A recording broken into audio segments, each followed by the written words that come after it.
దేశవ్యాప్తంగా అలజడి సృష్టించి ప్రతిపక్షాల ఆందోళనలకు ప్రజల్లో అభద్రతా భావనకు కారణమైన ప్రత్యేక ఓటరు జాబితా సవరణ కార్యక్రమం ఏపీలో ప్రారంభమైంది. ఈ ప్రక్రియలో భాగంగా బూత్ లెవెల్ అధికారులు ఇవాల్టి నుంచి ఇంటింటి సర్వేకు రానున్నారు.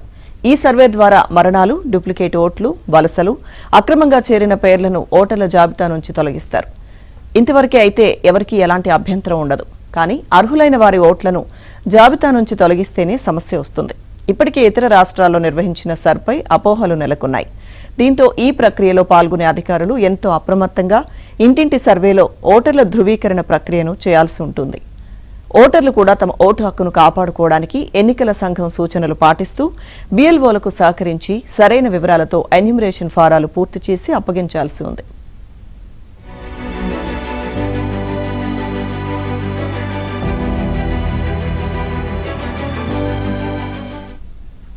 సర్ ప్రక్రియలో భాగంగా ఇప్పటికే ఎన్నికల అధికారులకు శిక్షణ, ఓటర్ల జాబితాలు, ఎన్యూమరేషన్ ఫారాల ముద్రణ పూర్తయింది.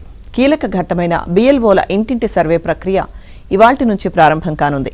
2026 మే 12 నాటికి రాష్ట్రంలో 4,16,16,061 మంది ఓటర్లున్నారు. బిఎల్ఓలు ప్రతి ఇంటికి వెళ్లి వీరి వివరాలను సేకరిస్తారు. ఇందుకోసం 46,397 మంది బిఎల్ఓలను నియమించారు. రాజకీయ పార్టీల తరపున నియమితులయ్యే 68,868 మంది బూత్ లెవెల్ ఏజెంట్లు కూడా పాల్గొంటారు.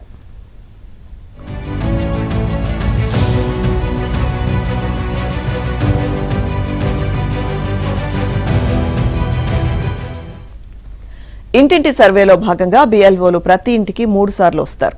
ప్రతి ఓటరుకు 2 ఎన్యూమరేషన్ ఫారంలు ఇస్తారు. వాటిల్లో ఓటరు పేరు, ఫోటో గుర్తింపు కార్డు, నంబరు, చిరునామాతో పాటుగా ఓటర్ పాత ఫోటో ముద్రించి ఉంటాయి. మిగిలిన వివరాలు ఓటర్లు నమోదు చేయాలి. పూర్తి చేసిన ఫారంలను బిఎల్ఓలు ఇంటికి వచ్చి తీసుకుంటారు. సర్లో 2002 నాటి ఓటర్ల జాబితాను ప్రస్తుత ఓటర్ల జాబితాకు లింక్ చేస్తున్నారు. 2002 జాబితాలోనూ ప్రస్తుత జాబితాలో కూడా మీ పేరు ఉంటే అందులోని మీ ఓటర్ ఐడి నంబర్, ఇతర వివరాలను ఫారంలో నింపాలి. అందులో మీ పేరు లేకుండా ప్రస్తుత జాబితాలోనే ఉంటే మీ తల్లిదండ్రులు, భార్య, భర్త, ఇతర కుటుంబ సభ్యుల పేర్లు ఎవరి ఉంటే వారి వివరాలను ఫారంలో నమోదు చేయాలి.